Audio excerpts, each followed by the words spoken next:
এটা না পড়েন, এইদিকে এইদিকে তাকান, পরিষ্কার পড়েন। এখন কি লেখা আছে? বিএনপি ঘোষিত রাষ্ট্র কাঠামো মেরামতের 31 দফা। এটা তারেক রহমানের 31 দফা কর্মসূচি। আমাদের এ হলো সেই কর্মসূচির অংশ সবার জন্য স্বাস্থ্য। সেই কর্ম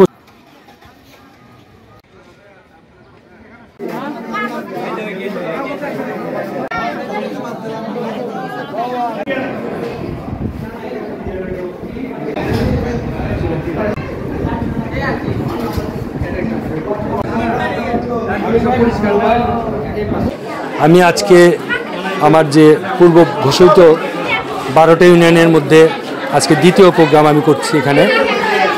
আর যে ফ্রি চক্ষু শিবিরের আজকে দ্বিতীয় প্রোগ্রাম আমরা বিহার ইউনিয়নে করতেছি আমরা মোলামগাড়ি হাই স্কুলে। এখানে যে আমি সবসময় বলে যাই যে তারেক রহমান 31 দফার মধ্যে সুস্পষ্টভাবে দেশের চিকিৎসা সেবার জন্য যে কতখানি উনি চিন্তাভাবনা করেছেন সেটা আসলে একটু চিন্তাভাবনা করলে বুঝতে পারি আমরা। 31 দফার যে 26 নম্বর দফা উনি বলেছেন সবার জন্য স্বাস্থ্য। তো সবার জন্য স্বাস্থ্য বলতে বোঝায় যেটা আমরা কথা হলো যে এখানে ধনী গরিবের কোনো ভেদাভেদ থাকবে না।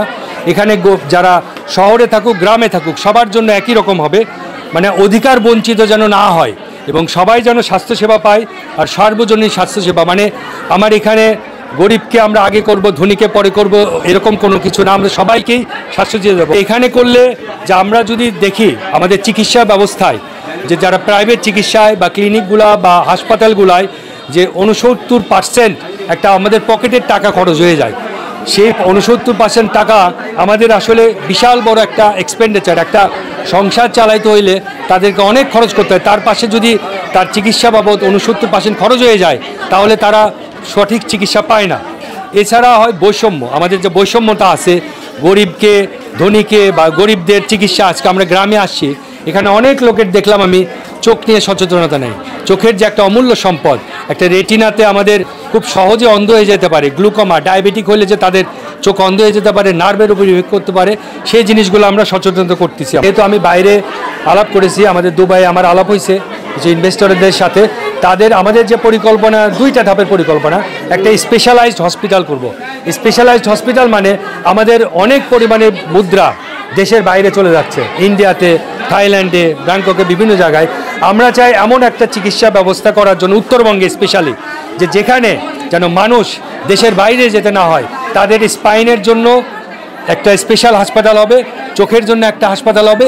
এদেরকে নিয়ে আমাদের স্পেশালাইজ সেন্টারগুলো করব যেন তাদেরকে আমরা বাইরে না পাঠাতে হয়। আমাদের দেশের টাকা বাইরে পাঠানোর দরকার নেই, তাদেরকে প্রবাস থেকে তাদের উদ্যোক্তাদের নিয়ে আসবো আমি, তারা ইনভেস্ট করবে বিভিন্ন জায়গায়, এলাকা ভিত্তিক করলেও তারাও করবে। এটা একটা পরিকল্পনা। দ্বিতীয় পরিকল্পনা যেটা আমরা বলি, আমি মিডিল ইস্টে যেহেতু সৌদি আরবে আসি, ওখানকার সৌদি আরব পূর্বাঞ্চলের সভাপতি আমি, ওখানকার পরিকল্পনা অনুসারে আমার যেটা কথা সেটা হলো যে মিডিল ইস্টে আমরা দেখেছি যে ইন্ডিয়ান নার্স বা অন্যান্য দেশের ফিলিপিনো নার্সদের ভর্তি।